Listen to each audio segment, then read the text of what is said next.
Good morning বন্ধুরা, কেমন আছো? আশা করি ভালো আছো। আমিও ভালো আছি। নতুন একটা ভিডিওয় তোমাদের ওয়েলকাম। তো আজ সারাদিন কী করবো অবশ্যই তোমাদের সঙ্গে শেয়ার করব, কিন্তু ঘড়ির কাঁটা এখন অনেক বেজে গেছে, প্রায় 10টার কাছাকাছি প্রায়। তো এখন যাব ওই বাড়ি।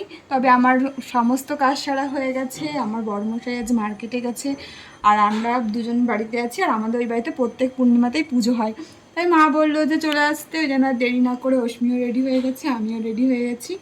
এখন যাব ওই বাড়িতে। আমার বড়মশাই বিকেলে চলে আসবে, তার আগে চলে আসবো বাড়ি, তার আগে বাড়ি চলে আসবো। তো ওখানেই আজকে খাওয়া দাওয়া হবে, পুজো হবে। তার জন্য বাড়িতে একা একা আছি, তার জন্য দেখি অশ্মিকে নিয়ে যাই। অশ্মিরও স্কুল খুলে যাবে, এরপরে আর যেতে পারবে না, তার জন্য যাই, ঘুরে আসি একটু। তো চলো ওই বাড়িতে গিয়ে অবশ্যই তোমাদের সঙ্গে দেখা হবে। একেবারে এই বাড়িতে চলে এসেছি, অশ্মি আর আমি দুজনেই। এখন অনেক বেজে গেছে, প্রায় 11টার কাছাকাছি। তো চলো বাদ বাকি তোমাদের সঙ্গে অবশ্যই শেয়ার করব।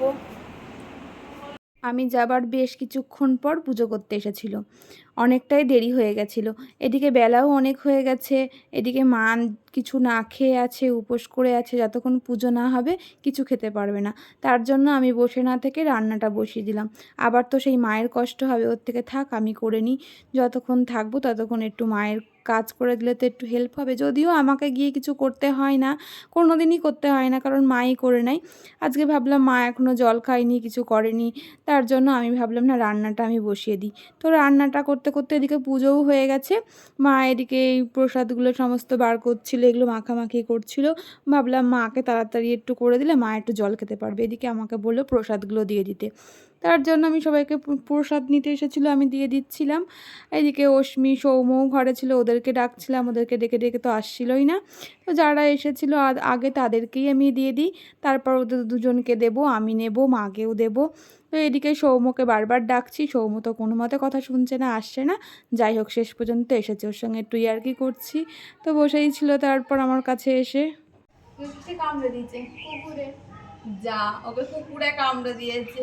কোথায় কামড়েছে কুকুরে? বাবা, যদিও আমি দেখেছিলাম আগে, কুকুরে কামড়ে দিয়েছে। আর বদমাইশ করবি? তুই কি বদমাইশ করিনি, আমি তো আঁকতে গিয়েছিলাম। ও আঁকতে গিয়েছিল, আঁকতেই ভোগ করে ধরে নিয়েছে। কুকুরের পিছনে লেগেছিল নিশ্চয়ই। তা ওখানে কিছু বলে দাও তাহলে, কিছু বলো ওখানে। বলো বলো বলো, তোমার ভিডিও দেখার জন্য বলো, বলো বলো বলো, আমার ভিডিও দেখার তোমার বলো, তোমার ভিডিও দেখার জন্য বলবো না। ও চলে গেছে, ও লজ্জা পাচ্ছে। তো আমরা একটু প্রসাদ খাই, তারপরে আবার দেখা হচ্ছে। এই যে দুটোতে মিলে এখন বসেছে। কি খাচ্ছিস তোরা?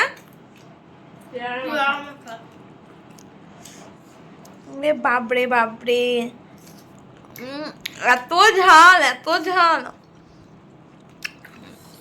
তোদের কিছু হচ্ছে না? হ্যাঁ, আর একটু ঝাল দরকার ছিল। মা গো মা, তাই না? প্রচন্ড ঝাল। বেশি হয়ে গেছে। নুনও বেশি, ঝালও বেশি। ঝালটা কম হয়ে গেছে, ঝালটা কম হয়ে গেছে। খা তোরা, আমি আর খাবো না রে, আমার প্রচন্ড কষ্ট হচ্ছে, চোখ দিয়ে জল বেরিয়ে গেছে মা এত ঝাল খেতে গিয়ে। ঝালটা কম হয়ে গেছে। পেয়ারা মাখা খেয়ে এত ঝাল লেগেছে, এবার বলছে আইসক্রিম খাবো। তা আমি বললাম যা নিয়ে আয়। দুজনেই বেরিয়ে গেছিলো আইসক্রিম আনতে, খুঁজে খুঁজে আইসক্রিম এনেছে, এমন আইসক্রিম এনেছে কেউ খেতে চাইছিল না। ওরা নিজেরাই খেতে চাইছিল না, আমরা তো দূরের। তবে একটু ঠান্ডা ঠান্ডা ছিল, ভালো লাগছিল। তো এখানে ওর পিছনে লাগছিলাম, কি আইসক্রিম এনেছিস, খুঁজে খুঁজে কী করলি, এই সমস্ত বলছিলাম, ওর পিছনে লাগছিলাম। ও বেশ বিরক্ত বিরক্ত ভাব করছিল। তো ভালোই লাগছিল, সেগুলোকে নিয়ে বেশ হাসি মজা করছিলাম। তো এখানে আমি, মা, অশ্মি, সৌম্য সবাই বসেছিলাম। তো ওকে বলছিলাম যে পড়াশোনার নাম নেই, তো শুধু ঘুরে ঘুরে বেড়ানো, এই সমস্ত বলে একেবারে খেতে চলে এসেছিলাম। তো আজকে নিরামিষ, আমি রান্না করেছি গিয়ে ডাল, পোস্ত, ভেন্ডি ভাজা। এখানে আর ওর সঙ্গে আবার ওর পিছনে লেগেছে, ওর পিছনে আমি এত লাগি, ও আমার পাশে বসতে চাইছিল না, এই জন্য আমার পাশে না বসতে তোকে খেতে দেবো না। তো ওই জন্য আমার পাশে বন্ধ হয়ে বসেছে। ওই যে আমার সঙ্গে দেখো কীরকম করছে, ও শুধু আমাকে নিয়ে এরকমই করে, আমি ওকে নিয়ে এরকম করি। তো আমরা বেরিয়ে গেছি, এখন বাড়ি যাব। অশ্মিও বেরিয়ে গেছে, বাড়ি যাব। মা আসবে, ওখানে টোটোতে যাব। তো চলো বাড়ি যাই, আবার বাড়িতে গিয়ে দেখা হবে তোমাদের সাথে।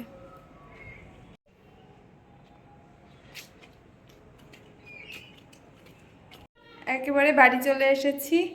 অশ্বিনীর বাবা এখনো আসেনি, ও তো বললামই মার্কেটে গেছে, ও আসছে। তো বাড়ি চলে এসেছি, এখন ড্রেস চেঞ্জ করি, তারপরে আবার তোমাদের সাথে পরে দেখা হচ্ছে। গুড ইভিনিং বন্ধুরা। তো অনেকক্ষণ সন্ধে লেগে গেছে, তো প্রায় এখন 7:30টার কাছাকাছি। অশ্মির খিদে পেয়েছে, আজ তো নিরামিষ, আজকে বাইরের কোনো কিছু খাবো না আমরা, তার জন্য একটু তরকারি করে নিলাম, একটু তরকারি দিয়ে মুড়ি খাবো। তো অশ্মিকে না মেখে দিলে অশ্মি খেতে পারবে না, অশ্মির হাত নেই, অশ্মি মাখতে পারে না, তাই বললো মা মেখে দিতে।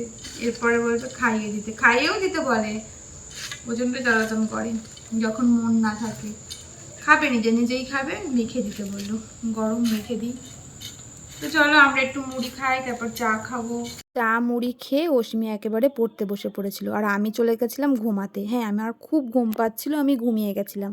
এদিকে দই পাতার জন্য দুধ নিয়ে এসেছে, সেটা জাল দিয়ে নিচ্ছিলাম প্রথমে, তারপর ভাত বসিয়ে নেব।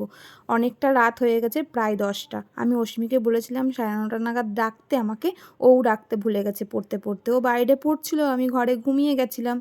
তো আমি সারাদিন আজকে একটু শুইনি, ঘুমাইনি, অনেক সকাল সকাল উঠেছি, তার জন্য আমি ক্লান্ত হয়েছিলাম, আমি ঘুমিয়ে গেছিলাম।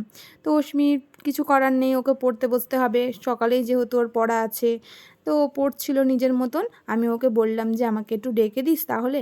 ও আমাকে ডাকতে ভুলে গেছে। আমি যখন উঠলাম তখন দেখলাম অনেক বাজে। তাড়াতাড়ি ভাতটা বসিয়ে দিলাম আগেই এসে। বড়মশাইয়ের আবার দই খেতে ইচ্ছে করেছে, তার জন্য দুধ দই সব নিয়ে চলে এসেছে। দই ছিল না, তো একটু দই নিয়ে এসেছে, আর দুধ তো এনেছেই। এই গরুর দুধের থেকে এই আমুল দুধের দইটা বেশ ভালো হয়, তার জন্য আমাদের বাড়ি থেকে গরুর দুধ দিয়ে যায়। তো ওই দুধের আমি দই করলাম না, তো ওই জন্য আমুল দুধই নিয়ে এসেছে। আমি অল্প করেই দুধটা আনতে দিয়েছি, এই যে একদম অল্প করে আনতে দিয়েছি। তারপর এটাকে ফুটিয়ে এইটুকু পর্যায়ে গেছে, এইটুকুতেই আমাদের হয়ে যাবে। একেবারে দুটোকে মিশিয়ে এবার ঢেকে রেখে দেবো, এটাকে আর ধরবো না কাল সকালের আগে, কারণ এটাকে ধরলে দইটা ভালো বসবে না। তার জন্য আমি এটাকে আর ছোবও না, ঢাকা দিয়ে একদম রেখে দিয়ে বরমশাই চলে এসেছে। তাড়াতাড়ি এসেছিল, দিয়ে একটু বসেছিল, কারণ প্রচণ্ড গরম ছিল, খেতে চাইছিল না। যাই হোক, বললাম অনেকটা রাত হয়ে গেছে, আগে খেয়ে নাও, তার জন্য খেতে বসে পড়েছে। আলু সিদ্ধ আর ভাত, আর কিচ্ছু না। খেয়ে বাইরে তালা দিতে গেছি, দেখছি আকাশটা কত সুন্দর দেখতে লাগছে। তো একটা এখান থেকে ভিডিও করে নিলাম, এত সুন্দর লাগছে। আমি দেখছি আমার পরিবারে তোমরা কেউ দেখবে না, তা আমি যেটা দেখছি তোমাদেরকেও দেখাবো। একেবারে রাতের খাবার কমপ্লিট করে ফেলেছি।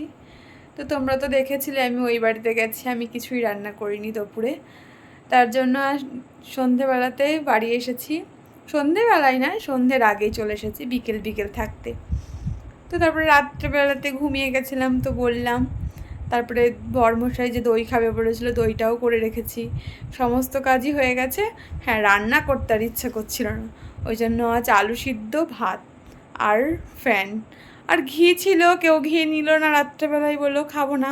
আজকে নিরামিষই, কারণ আজকে পূর্ণিমা ছিল, আজকে আর আমরা আঁশ কিছু খাবো না, তার জন্য আর কিছু করিনি, ডিম তাই থাক। আজকে আলু সিদ্ধ, ভাত আর ফ্যান যে নিয়েছে, আমি নিয়েছি, অশ্মি নেয়নি, অশ্মির বাবা নিয়েছে। তো ও ঘি নেয়নি রাত্রেবেলা বলে। তো খাওয়া দাওয়া একদম শেষ, সবাই শুয়ে পড়েছে, অশ্মির কাল সকালে আবার পড়া আছে। তো চলো আমিও শুই, আর তো কোনো কাজ নেই, একদম ঘুম। তো চলো আমি ভিডিওটা এখানেই শেষ করলাম, আবার নতুন একটা ভিডিওয় তোমাদের সাথে দেখা হবে। ততক্ষণ তোমরা সুস্থ থেকো, সাবধানে থেকো। তো পরবর্তী ভিডিওয়ে দেখা হচ্ছে। Good night.